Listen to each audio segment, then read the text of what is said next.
चलिए बच्चों, आज हम दो कलाकार इस पाठ का थोड़ा सारांश में मैं आपको इस पाठ के बारे में बताऊंगी। यह पाठ किस लिए आपको पढ़ा रहे हैं और इस पाठ में ज़रूर क्या दिया हुआ है। इस पाठ में दो सहेलियों की बात की हुई है।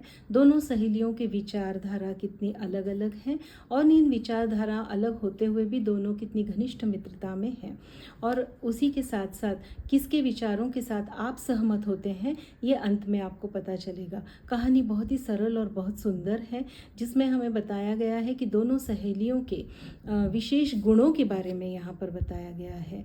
जैसे कि चित्रा है जो चित्रकला में बहुत माहिर है, बहुत अच्छी चित्रकला करती है, उसकी चित्रकला बहुत अच्छी है, वो सीखने भी जा रही है, विदेश जा रही है।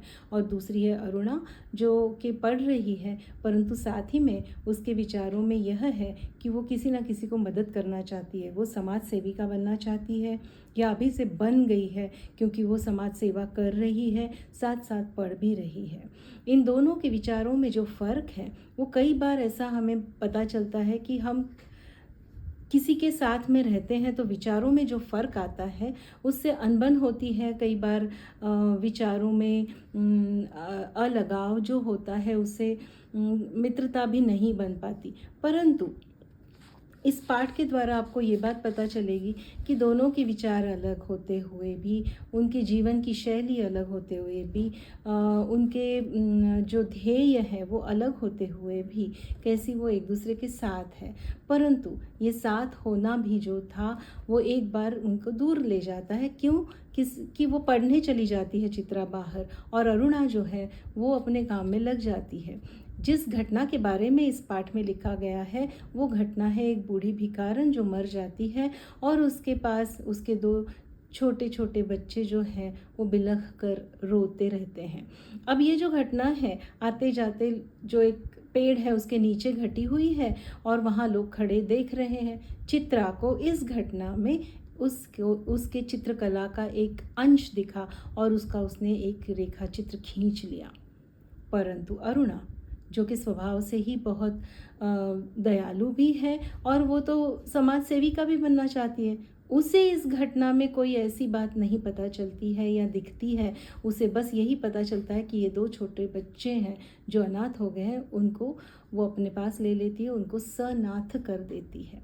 देखिए, दोनों के विचारों का फ़र्क जो है वो उनके आचार में भी आ गया है, और ये आचार में जो फ़र्क होता है उससे अंत में किसे क्या सीख मिलती है ये इस पाठ में बताया गया है। तो हमें इस पाठ में यही समझना है कि हमें विचारों के आचार पर परिणाम होने से क्या आपके जीवन में फ़र्क पड़ते हैं। यहाँ पर चित्रा ने जो चित्र खींचा, क्योंकि वो अच्छी चित्रकारी करती थी, वो अच्छी चित्रकार है, कलाकार है, ऐसे में उसे उस चित्रकला को कई बार प्राइजेस मिलते हैं, उसको नवाजा जाता है, पेपर में उसके बारे में छपा जाता है, उसके पिताजी बहुत बड़ी प्रदर्शनी लगा देते हैं। ये सब उसके हर जगह पर बहुत प्रेज़ हो रहा है, कौतुक हो रहा है उसकी कला का। प्रदर्शनी में जब अरुणा आती है, अरुणा के साथ में वही दो बच्चे आते हैं, उन दो बच्चों को अरुणा ने अपने पास ले लिया है, गोद ले लिया है, और ये देखकर बाद में चित्रा को समझ में आता है कि उसमें और अरुणा में क्या फ़र्क हुआ है। वो चित्रकला करते करते उसकी संवेदनशीलता कहीं तो खो गई है। ऐसा एक एंड में बताया तो नहीं है, वो हमें समझना है। कई बार पाठ या कथाएं इस मोड़ पर छोड़ दी जाती है कि आगे आप ही समझिए कि इस पाठ में क्या है। चित्रा संवेदनहीन हो जाती है, चित्रकला जिसे हम प्रैक्टिकल बोलते हैं वैसी।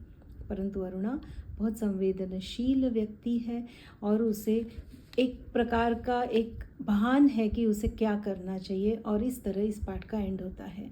आगे इस पाठ के बारे में, उसके क्वेश्चन आंसर्स के बारे में मैं ज़रूर बात करूँगी। आज आपको ये पाठ कैसा लगा बताना, मेरे चैनल को सब्सक्राइब ज़रूर कीजिए और कमेंट कीजिए। Thank you, bye.